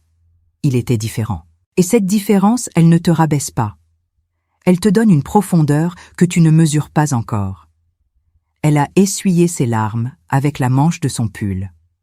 Geste de petite fille, geste d'Alban à 7 ans qui essuyait ses larmes avec la manche et non avec le mouchoir qu'elle avait dans la poche. Je n'ai pas pu m'empêcher de sourire légèrement. Elle a vu le sourire. Et pour la première fois depuis la veille, elle a eu l'ombre d'un sourire aussi. Je lui ai dit ensuite quelque chose que j'avais préparé dans ma tête depuis le taxi du retour. Je lui ai dit « Tu n'as pas mis ta belle-mère dans ma chaise parce qu'elle méritait plus de confort. Tu l'as mise là parce que tu voulais que sa famille croie que tu étais née assise à une table que, en réalité, tu as passé ta vie entière à construire avec l'aide silencieuse de quelqu'un d'autre. Et ce quelqu'un d'autre était assis à cette table, hier soir, dans une robe bordeaux, et tu ne voulais pas qu'on la voie trop près de toi. Cette phrase-là a traversé la table entre nous deux comme quelque chose de physique. Alban n'a pas répondu immédiatement. Elle a pris son pain au chocolat et elle l'a tenu dans ses mains sans le manger, comme si elle avait besoin d'une chose concrète à tenir pendant que les mots faisaient leur chemin en elle. Puis elle a dit « Tu as raison », en 2 mots, sans défense, sans explication supplémentaire. « Tu as raison ». C'est peut-être la chose la plus difficile qu'Alban ait jamais dite à voix haute dans cette cuisine, et peut-être dans sa vie entière, parce qu'Alban n'admet pas facilement qu'elle a tort. Ce n'est pas de la mauvaise foi. C'est sa constitution. Elle a été élevée à se battre, à prouver, à réussir. Admettre une erreur ressemble toujours un peu, pour elle, à perdre quelque chose. Ce matin-là, dans ma cuisine de la rue Saint-Sauveur avec les pains au chocolat et la cafetière italienne d'Arsène, elle avait accepté de perdre quelque chose pour peut-être gagner quelque chose d'autre. Je ne savais pas encore quoi exactement. Les histoires, entre mères et filles, ne se résolvent pas en une matinée. Elles se déroulent sur des années, avec des moments de grâce et des moments de rechute, et ce qu'on peut espérer, c'est que la direction générale soit juste, même si le chemin est irrégulier. Avant de vous dire ce qui s'est passé dans les semaines qui ont suivi, je dois vous poser une question. Si vous avez une mère, si elle est encore là, je voudrais vous demander quelque chose. Est-ce qu'elle sait que vous la voyez? Pas juste que vous la regardez, qu'elle vous voit. Pas les silhouettes des personnes que nos parents deviennent quand on grandit et qu'on les range dans la catégorie des gens qu'on aime, mais qu'on ne regarde plus vraiment. Mais elles, dans leur singularité, avec leurs forces et leurs cicatrices, et leurs rêves non réalisés et leurs victoires silencieuses. Si vous avez quelque chose à lui dire, dites-le. Pas pour moi, pour vous. Et pour elle. Laissez-moi un commentaire si cette histoire vous touche à cet endroit précis. Partagez-la avec quelqu'un qui en a besoin. Et abonnez-vous si ce n'est pas déjà fait parce que demain il y a une autre histoire ici. Et dans cette histoire, il y a peut-être quelqu'un qui ressemble à quelqu'un que vous connaissez.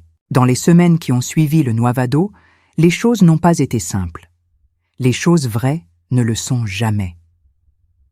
Alban et Clément sont venus dîner rue Saint-Sauveur 2 semaines après. Clément avait apporté une bouteille de Calvados vieux de 18 ans, un beau geste, le genre de geste qui dit « Je comprends où je suis et je le respecte sans le dire avec des mots ».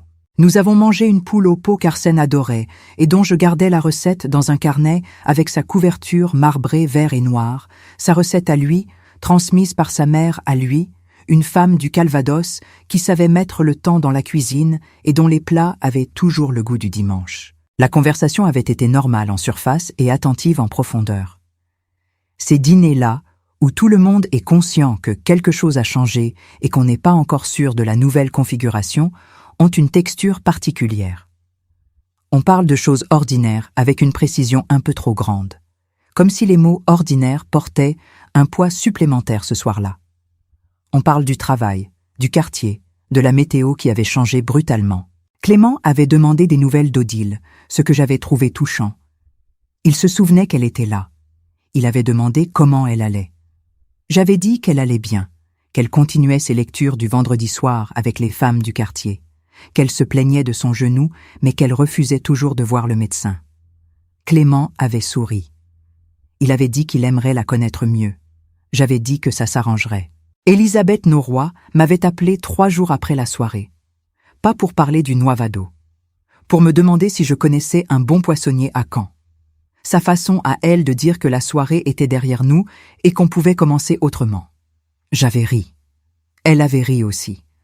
Je lui avais donné l'adresse du poissonnier de la rue Froide que j'utilise depuis 20 ans et qui reçoit le poisson de Courseulles tous les mardis et vendredis matins. Elle avait dit qu'elle noterait. Il y avait dans cet échange téléphonique quelque chose de léger et de sincère qui m'avait surprise dans le bon sens. Elisabeth Norroy était une femme avec qui on pouvait parler. Je ne l'avais pas anticipée. Les préjugés qu'on porte sur les gens qui ont des casarons à Deauville ne préparent pas toujours à la réalité des personnes qui y vivent. Le mariage avait été fixé au printemps suivant. Une cérémonie à la mairie de Caen et un repas dans la famille restreinte, 20 personnes au maximum, dans un restaurant du vieux port de Honfleur qu'Alban et Clément avaient choisi ensemble et que personne n'avait payé pour eux. Alban m'avait appelé pour me demander si je voulais participer au choix de la salle. J'avais dit oui, volontiers. Nous y étions allés ensemble un samedi matin, juste elle et moi, avec le train de 7h35 de Caen à Honfleur via Lisieux, et nous avions bu un café dans le port avant de visiter le restaurant. Ces 2 heures de train aller étaient les premières que nous avions passées seuls depuis longtemps, vraiment seuls, sans occasion particulière qui justifie le déplacement. Nous avions parlé de choses qui n'avaient rien à voir avec le mariage. De sa première journée d'école primaire, dont elle gardait un souvenir précis, et dont je gardais un souvenir différent. De la façon dont Arsène avait appris à Alban à faire du vélo dans la cour de l'école le dimanche matin. De la recette de crêpes bretonnes qu'il avait réussi à apprendre malgré ses mains de technicien qui ne savait pas faire tourner la spatule correctement au début. Ces choses-là. Les choses d'avant qui n'avaient pas eu de place pendant un moment et qui trouvaient maintenant à se glisser dans une conversation de train un samedi matin. J'avais le carton dans mon sac ce matin-là. Le petit rectangle crème à bordure dorée, plié sur son pli central. Je l'avais mis dans ma pochette en cuir noir, sans trop savoir pourquoi. Peut-être pour ne pas le laisser seul à l'appartement. Peut-être parce que certains objets deviennent des témoins et qu'on ne veut pas les perdre de vue avant d'avoir compris complètement ce qu'ils ont vu.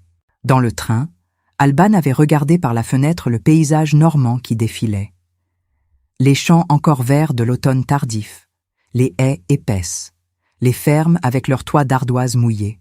Elle avait dit, sans se retourner, comme si elle parlait au paysage et à moi en même temps, « Tu sais ce qui m'a le plus fait honte, finalement ? Pas le contrat. Pas Élisabeth qui a vu, pas Clément qui a su. Ce qui m'a le plus fait honte, c'est que pendant un instant, une fraction de seconde dans ce couloir, quand tu as sorti le carton de ta poche et que tu l'as tenu devant moi, j'ai pensé, elle aurait pu juste le laisser tomber et rentrer chez elle. Et j'ai réalisé en pensant ça que c'était exactement ça que j'avais espéré, inconsciemment, toutes ces années. Que tu laisses tomber, que tu ne fasses pas de vagues, que tu sois là quand j'avais besoin de toi et invisible quand ça m'arrangeait, et que tu sois d'accord avec ça. Elle s'était retournée vers moi, et dans ses yeux il y avait quelque chose que je ne lui avais pas vu depuis longtemps. Pas de la honte. Quelque chose après la honte.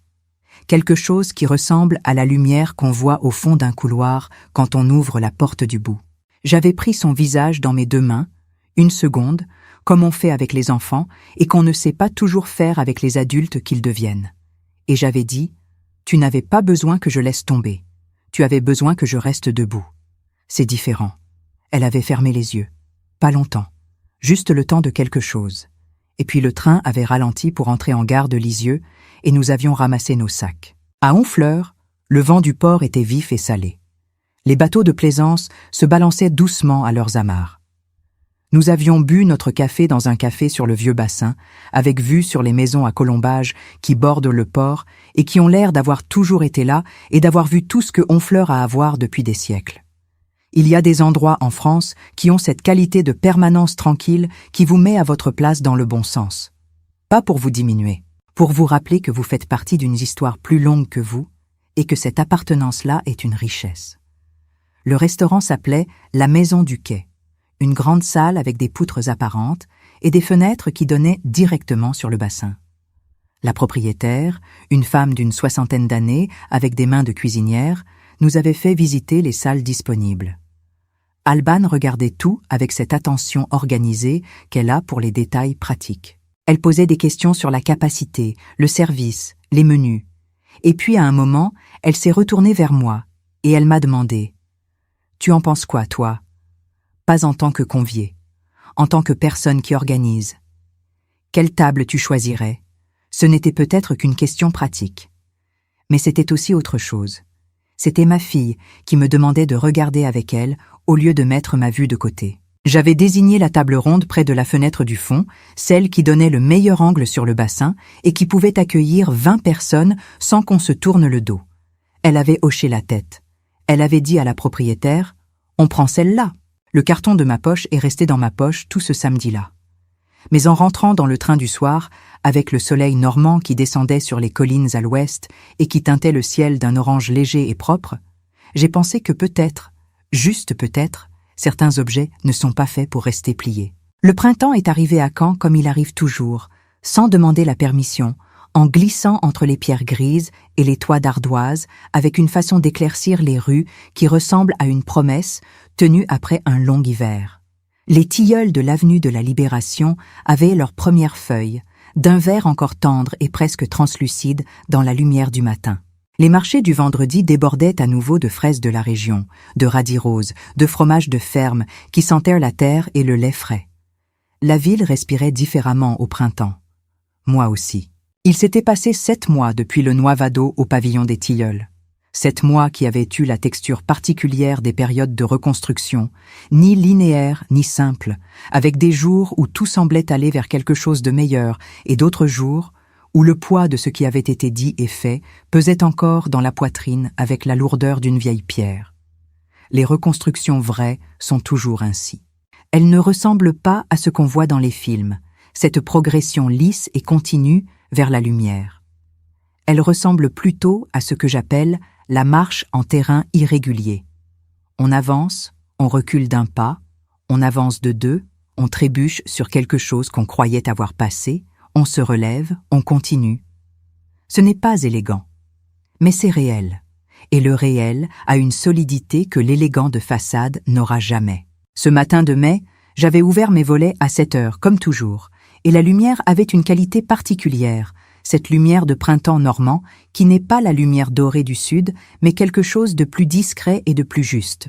Une lumière blanche légèrement dorée qui révèle les choses sans les flatter. J'avais fait mon café dans la cafetière d'Arsène. J'avais mangé une tartine au beurre demi-sel. Et j'avais sorti de la boîte en bois que je garde sur la dernière étagère du couloir, à côté des lettres d'Arsène et de l'album de photos de notre mariage, le petit carton crème à bordure dorée. Je l'avais posé sur la table de la salle à manger, déplié, à plat, dans la lumière du matin. Madame Hermine Valois, mère de la fiancée. Les lettres étaient un peu effacées sur le pli central. Le papier épais avait gardé la marque de toutes les fois où il avait été tenu, replié, sorti de poches et de sacs, reposé sur des surfaces diverses.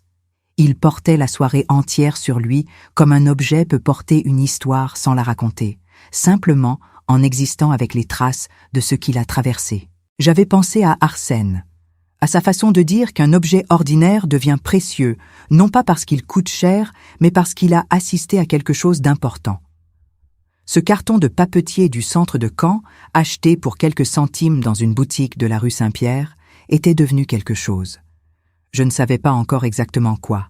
Un témoin, une preuve, un souvenir, peut-être les 3. Le mariage d'Alban et de Clément avait eu lieu 15 jours plus tôt, un samedi de fin avril, à la mairie de Caen, puis au restaurant de Honfleur.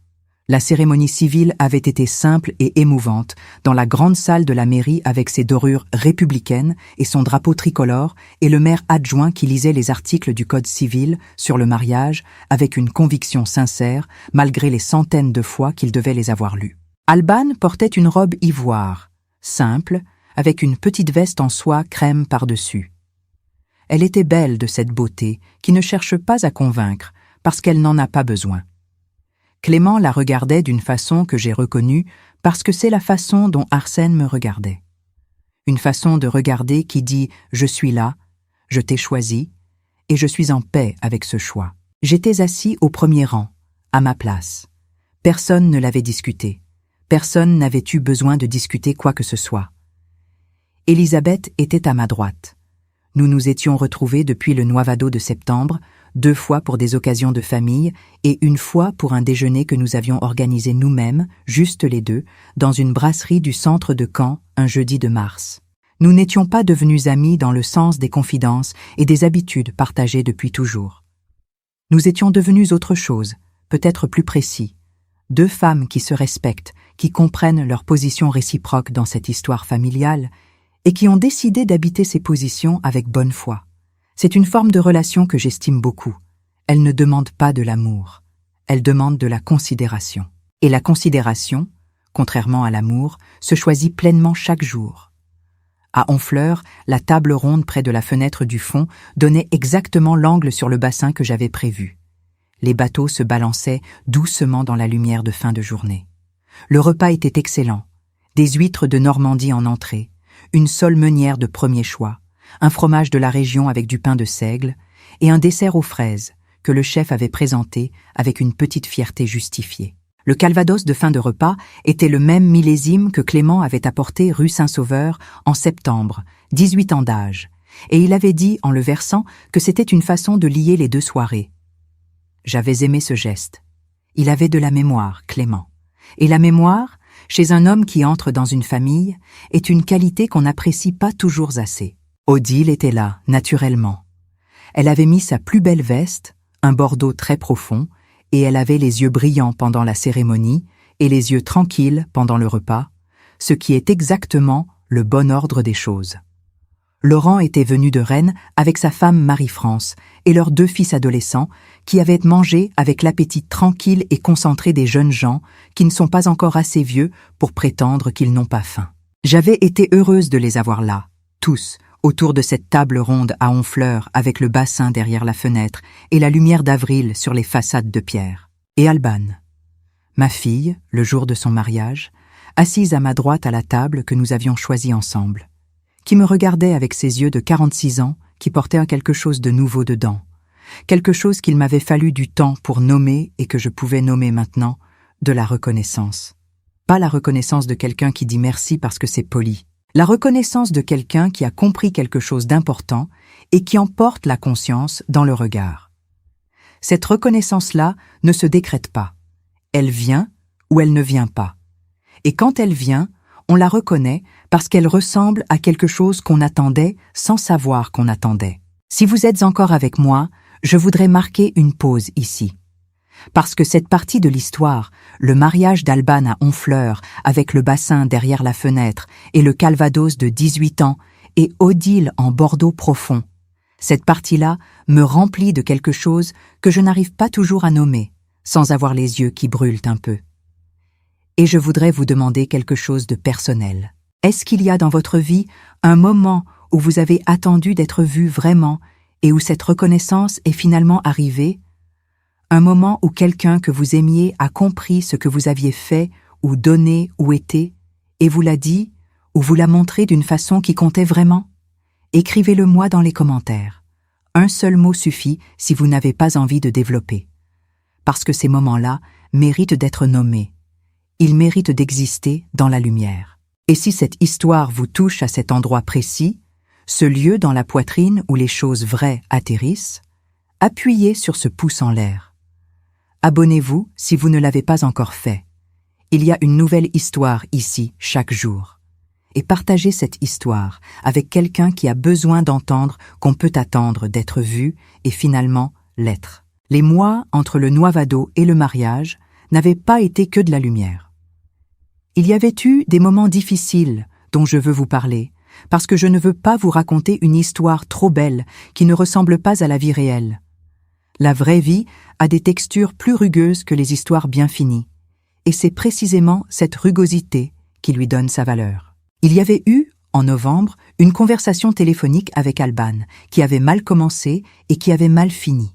Elle m'avait appelé pour me parler des préparatifs du mariage, du choix du traiteur, des invitations. Et à un moment, sans que je comprenne exactement comment nous en étions arrivés là, nous parlions de nouveau du noivado. Elle m'avait dit quelque chose qui m'avait blessée, que j'avais pensé qu'elle avait dépassé et qui montrait qu'elle ne l'avait pas complètement dépassé. Elle m'avait dit que si j'avais voulu vraiment faire les choses dans l'ordre, j'aurais dû lui dire que c'était moi qui payais le pavillon, au lieu de le mettre dans un contrat, que j'avais créé un piège. J'avais raccroché, pas en colère, en tristesse. Parce que la tristesse est la réponse juste quand quelqu'un qu'on aime vous montre qu'il comprend encore à moitié ce qui s'est passé. J'avais rappelé le lendemain. Je n'avais pas expliqué pourquoi j'avais raccroché. Je lui avais dit simplement « Alban, je n'ai pas créé un piège. J'ai créé une protection. La différence, c'est l'intention. Mon intention n'a jamais été de te faire honte. Mon intention était de me protéger de l'effacement. Si tu confonds les deux, c'est que tu as encore du chemin à faire dans cette réflexion. Je ne t'en veux pas, mais je ne vais pas non plus faire semblant que c'est la même chose. Elle n'avait pas répondu tout de suite. Il y avait eu un silence long dans le téléphone, le genre de silence où on entend la respiration de l'autre mais rien d'autre. Et puis elle avait dit « D'accord, juste d'accord », et on avait parlé du traiteur. Ces moments-là, dans la reconstruction entre deux personnes qui s'aiment mais qui ont des choses à réapprendre sur comment se voir mutuellement, ces moments-là sont aussi importants que les grandes déclarations. Peut-être plus, parce qu'ils montrent qu'on continue malgré la difficulté, qu'on ne part pas, qu'on reste en contact avec la réalité de l'autre même quand elle est inconfortable. Il y avait eu aussi une conversation avec Laurent, mon fils, en décembre, qui m'avait aidé à comprendre certaines choses que je ne voyais pas clairement. Laurent m'avait appelé un dimanche, comme toujours, et à un moment il m'avait dit « Maman, tu sais ce que j'ai compris en regardant tout ce qui s'est passé avec Alban ?» Il m'avait dit « Vous êtes pareils, toi et elle. Vous avez toutes les deux une façon de faire les choses importantes en silence et de souffrir en silence quand elles ne sont pas reconnues.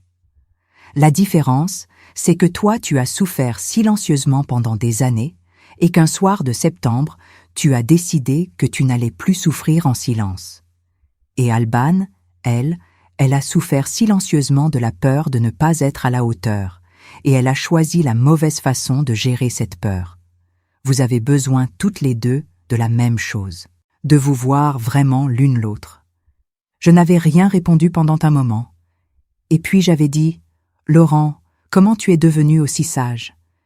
Il avait ri et il m'avait dit « J'ai eu une bonne mère. » Et j'avais ri aussi. Et j'avais pleuré un peu après avoir raccroché, mais d'une façon douce, comme quand quelqu'un vous dit quelque chose de juste et que votre corps répond à la justesse de la chose avec des larmes qui ne font pas mal.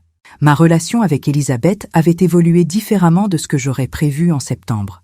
Je l'avais imaginée comme une femme de sa position, polie mais distante, cordiale dans les occasions et inexistante entre les occasions. Elle avait contredit cette image à chaque opportunité. Elle m'appelait pour des choses ordinaires, le poissonnier de la rue Froide que je lui avais recommandé et qu'elle avait adopté, une recette de tarte normande aux pommes qu'elle voulait adapter, une question sur un médecin du quartier. Ces appels n'avaient rien d'extraordinaire. C'est précisément pour ça qu'ils comptaient. Elle m'appelait comme on appelle quelqu'un qui fait partie du paysage quotidien de sa vie, pas comme une obligation familiale, comme une présence choisie. Lors du déjeuner en mars, dans la brasserie du centre, elle m'avait parlé de son mari Raymond, de comment il avait été, dans ses premières années de mariage, un homme qui ne voyait pas toujours ce que les autres apportaient, qui prenait les choses pour acquises parce qu'elles arrivaient sans bruit, et de comment il avait changé, progressivement, à force de certaines conversations difficiles qu'elle avait finalement décidé d'avoir. Elle m'avait dit « Il a fallu que je décide de parler, une fois, et que je ne m'excuse pas de parler. Et après ça, quelque chose a changé. » Elle m'avait regardé avec ses yeux clairs de femme de 73 ans et elle avait dit « C'est ce que vous avez fait au pavillon des Tilleuls. Vous avez décidé de parler et vous ne vous êtes pas excusé. J'aurais dû faire pareil 20 ans plus tôt dans mon mariage. » J'avais pensé que cette femme avec son casaron à Deauville et ses perles vraies et sa posture de quelqu'un qui n'a jamais eu à justifier sa présence avait elle aussi ses propres silences et ses propres combats. On ne voit jamais les combats des autres de l'extérieur. On ne voit que les postures, et les postures mentent. Odile, dans tout ce temps, avait été ce qu'elle avait toujours été. Présente quand j'en avais besoin, absente quand je n'en avais pas besoin et capable de dire la vérité dans les deux cas. Elle était venue 2 fois rue Saint-Sauveur pendant l'hiver pour des soirées que nous appelons nos soirées de lecture, mais qui sont en réalité des soirées où on lit un peu et on parle beaucoup et on boit du vin rouge en quantité modérée et on finit par dire des choses qu'on n'aurait pas dites autrement. Ces soirées-là, depuis 40 ans, sont une des choses auxquelles je tiens le plus dans ma vie. Odile avec son genou récalcitrant et sa façon d'articuler les idées complexes avec une économie de mots qui ferait honte à beaucoup de professeurs universitaires. Odile qui avait eu raison en juin sur le contrat et qui n'avait jamais dit « je te l'avais bien dit » parce que les vrais amis ne disent jamais « je te l'avais bien dit ». Elles disent « qu'est-ce que tu as besoin maintenant ?» Permettez-moi de vous parler maintenant de la chose la plus importante que j'ai apprise dans ces 7 mois. Pas la chose la plus dramatique. Pas la chose la plus spectaculaire. La chose la plus importante. J'ai appris que le silence a 2 natures complètement différentes et qu'on confond souvent les deux. Il y a le silence qui protège, celui qu'on choisit parce qu'on aime quelqu'un et qu'on ne veut pas alourdir sa route. Le silence que j'avais gardé en payant le pavillon des Tilleuls sans en parler à Alban. Ce silence-là vient d'un endroit bon. Mais il peut être mal compris. Il peut être pris pour une absence, une indifférence, une disponibilité sans limite. Et quand il est mal compris trop longtemps, il crée une injustice involontaire que personne n'a cherchée, mais que tout le monde subit. Et puis il y a le silence qui abdique. Celui qu'on garde parce qu'on a peur du conflit, parce qu'on préfère se diminuer plutôt que d'affronter la difficulté de dire la vérité. Ce silence-là ne protège personne. Il permet seulement aux choses fausses de continuer à avoir l'air vraies. Alban s'était abritée derrière ce 2e silence pendant des années pour ne pas avoir à regarder ce qu'elle faisait, la façon dont elle me présentait, la façon dont elle utilisait mon aide sans me donner ma place. Et moi, j'avais contribué à ce silence en ne parlant pas assez tôt, en choisissant la discrétion quand j'aurais dû choisir la clarté. Le soir du pavillon des Tilleuls n'avait pas été une victoire. Ce n'est pas comme ça que je le vois. Ça avait été une correction. Une remise en ordre de quelque chose qui était resté de travers trop longtemps. Et les corrections, quand elles arrivent, ne sont pas douces. Elles font mal à tout le monde, à celui qui corrige et à celui qui est corrigé. Mais elles sont nécessaires. La vérité est nécessaire, même quand elle est inconfortable. Peut-être surtout quand elle est inconfortable. Je veux vous parler d'une chose qu'Alban m'a dite le matin de son mariage. Nous étions dans la chambre de l'hôtel de Honfleur où elle s'était habillée, juste nous deux, avant que les autres n'arrivent. Elle était assise devant le miroir et j'ajustais le dos de sa veste en soie crème, ces petits boutons de nacre que ses doigts nerveux n'arrivaient pas à fermer complètement. Et elle m'avait dit, dans le miroir, en regardant mon reflet plutôt que le sien, « Maman, est-ce que tu penses que papa aurait été content ce soir ?» J'avais continué à boutonner sa veste, et j'avais dit « Il aurait été content que tu épouses quelqu'un qui sait regarder. » Clément sait regarder. Elle avait hoché la tête, puis elle avait dit « Et toi, tu es contente ?» J'avais fini le dernier bouton. Je m'étais penchée et je l'avais embrassée sur le haut de la tête, dans ses cheveux remontés, comme je le faisais quand elle avait 7 ans et qu'elle partait pour l'école. Et j'avais dit « Je suis là. C'est ma façon d'être contente. » Ce matin de mai, à ma table de la rue Saint-Sauveur, avec le carton devant moi dans la lumière blanche du printemps, j'ai pris une décision. J'ai ouvert le tiroir du buffet et j'ai sorti la boîte en bois où je garde les lettres d'Arsène. Pas toutes, les plus précieuses, celles qu'il m'a écrites pendant les années où il travaillait en déplacement et où les téléphones portables n'existaient pas encore, et où une lettre était la seule façon de traverser la distance. J'ai mis le carton dans la boîte, à côté des lettres. Madame Hermine Valois, mère de la fiancée, à côté d'Arsène, de son écriture régulière et un peu penchée à droite. Ça m'a semblé juste. Les choses qui ont compté méritent d'être gardées ensemble. Quelques jours après le mariage, Alban était venue seule rue Saint-Sauveur un après-midi. Elle avait apporté quelque chose d'enveloppé dans du papier kraft, un paquet assez lourd qu'elle avait posé sur la table de la cuisine, avec une expression que je ne lui connaissais pas, mi-timide, mi-déterminée, comme quelqu'un qui fait quelque chose d'important et qui espère ne pas s'être trompé sur le sens du geste. Elle avait dit « J'ai trouvé quelque chose dans un atelier d'Alban, dans le quartier du Vogueux. Elle avait réparé quelque chose. Je veux te le donner. » J'avais ouvert le paquet. C'était une chaise. Pas une chaise ordinaire.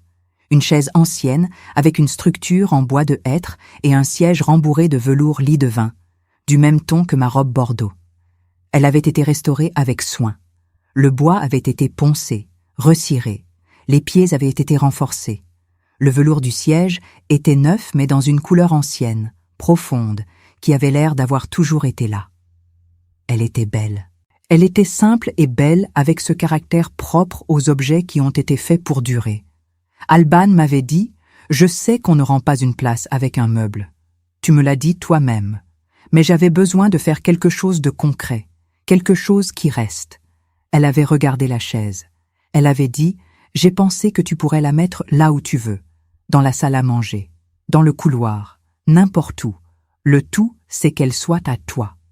J'avais regardé la chaise un long moment. Et puis j'avais dit à Alban ce que je pensais vraiment. Tu as raison qu'on ne rend pas une place avec un meuble. Mais le geste qui est derrière ce meuble-là, lui, il compte. Et je l'accepte. La chaise est maintenant dans ma salle à manger, face à la fenêtre qui donne sur la rue Saint-Sauveur. Quand la lumière du matin entre, elle tombe directement sur le velours lit de vin, et ça fait une couleur qui ressemble à quelque chose d'apaisé. Je m'y assieds parfois le matin avec mon café, à regarder la rue, les façades de pierre, le boulanger en face, les gens qui passent avec leurs courses, ou leurs enfants, ou leurs pensées. Et je pense à Arsène qui aurait dit que c'est une belle chaise et qui n'aurait pas besoin d'en dire plus parce qu'il aurait compris ce qu'elle représente. Et je pense à Alban qui a fait quelque chose de difficile et d'imparfait et de réel.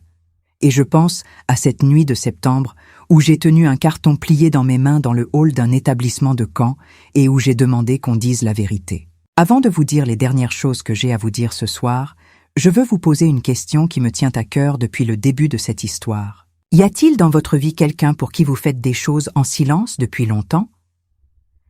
Quelqu'un que vous aimez et que vous aidez d'une façon qu'il ne voit peut-être pas complètement?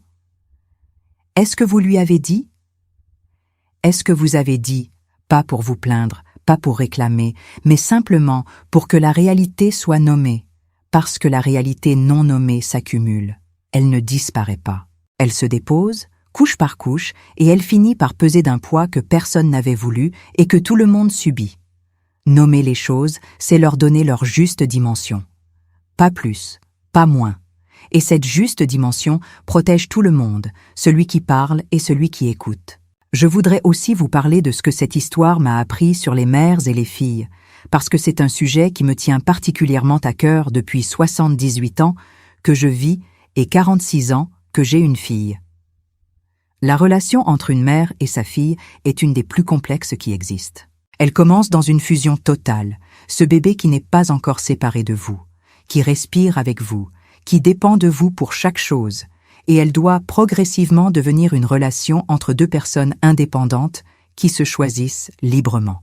Ce passage-là, de la fusion à la liberté choisie, ne se fait jamais en douceur.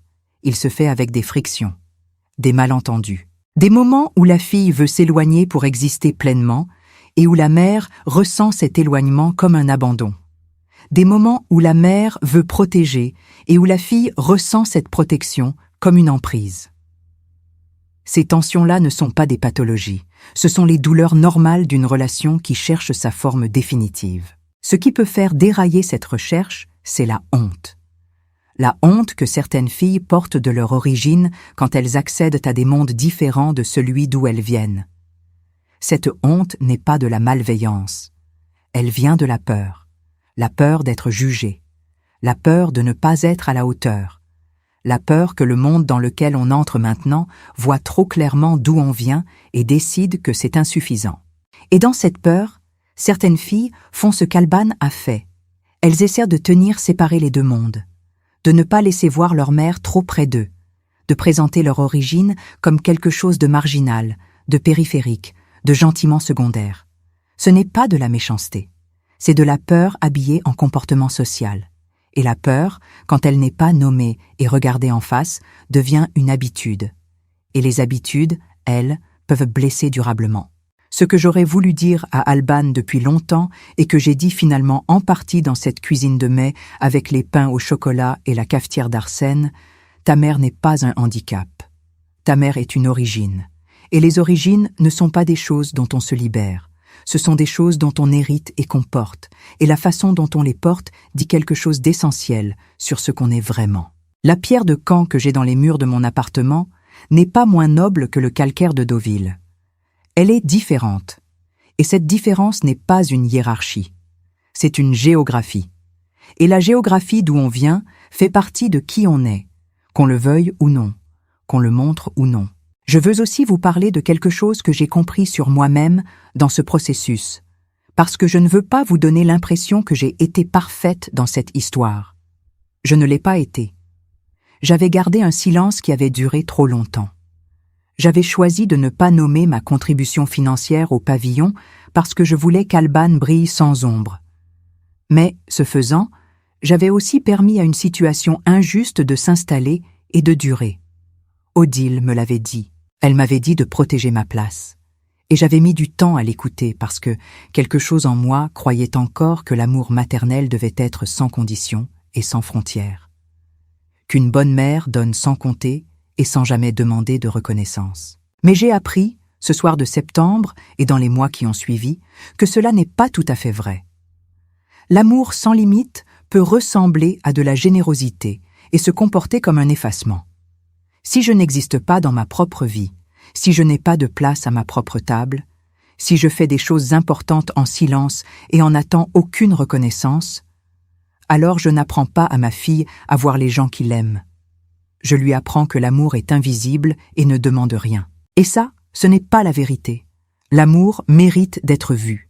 Il mérite d'être reconnu. Pas célébré bruyamment à chaque instant, mais reconnu, avec simplicité et régularité et sincérité. Voilà ce que cette soirée au pavillon des Tilleuls m'a appris.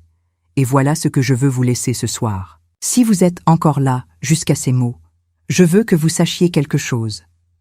Cette vieille femme de Caen, qui vous a raconté cette histoire depuis sa salle à manger de la rue Saint-Sauveur, avec la lumière de mai sur ses pierres claires et la cafetière d'Arsène sur le fourneau, cette femme vous est reconnaissante. Reconnaissante que vous ayez pris le temps. Reconnaissante que vous ayez écouté. Parce que les histoires qui ne sont pas entendues restent prisonnières, et celles qui sont entendues deviennent libres. Et cette histoire méritait d'être libre. Je voudrais vous demander une dernière chose. Dans les commentaires, laissez-moi le mot « table ». Un seul mot. Table. Parce que ceux qui ont vraiment écouté cette histoire savent pourquoi ce mot-là. Ils savent ce qu'il porte, ce qu'il signifie dans cette histoire et peut-être dans leur propre vie. Une table, ce n'est pas un meuble. C'est un endroit où on décide qui a le droit d'exister pleinement. Et chacun mérite d'avoir une place à sa propre table. Laissez table dans les commentaires si vous avez compris, si vous avez vraiment écouté. Ce mot sera entre nous. Et avant de partir, je voudrais vous laisser avec la chose que je dis à la chaise en velours lit de vin quand je m'y assieds le matin avec mon café et que la lumière entre par les hautes fenêtres de la rue Saint-Sauveur. Je ne le dis pas vraiment à voix haute. Je le pense. Je le pense à Arsène aussi, qui aurait su ce que ça voulait dire. Je pense, certaines tables se méritent. Certaines places s'occupent. Certaines vérités s'attendent le temps qu'il faut et se disent au moment juste. Et les femmes, qui ont passé leur vie à construire des tables dans le silence, méritent, au moins une fois, que le bois qu'elles ont posé soit reconnu comme le leur. Si vous avez trouvé quelque chose de vrai dans cette histoire, partagez-la. Avec votre mère si elle est encore là. Avec votre fille si vous en avez une. Avec quelqu'un qui porte un silence depuis trop longtemps et qui a besoin de savoir qu'il n'est pas seul. Appuyez sur ce like si cette histoire a compté pour vous. Abonnez-vous si vous voulez entendre demain la prochaine histoire, parce qu'il y en a une nouvelle ici chaque jour, une femme, une vie, une vérité qui mérite d'être dite à voix haute. Et revenez, parce que les histoires comme celle-ci ne finissent pas vraiment quand les mots s'arrêtent. Elles continuent dans ceux qui les ont écoutées. Ma fille pensait qu'elle me retirait seulement une chaise. Ce soir-là, quand les garçons ont reposé leur plateau, elle a découvert que certaines mères ne s'achètent pas une place à table. Elles passent leur vie entière à construire la table où les autres apprennent à brindar. Du fond de cet appartement de pierre claire de la rue Saint-Sauveur, avec la lumière de mai sur les toits de Caen et la cafetière d'Arsène sur le fourneau et la chaise en velours lit de vin face à la fenêtre, merci. Prenez soin les uns des autres. Prenez soin de ceux qui construisent les tables en silence. Et prenez soin aussi de ceux qui ont encore à apprendre à les voir.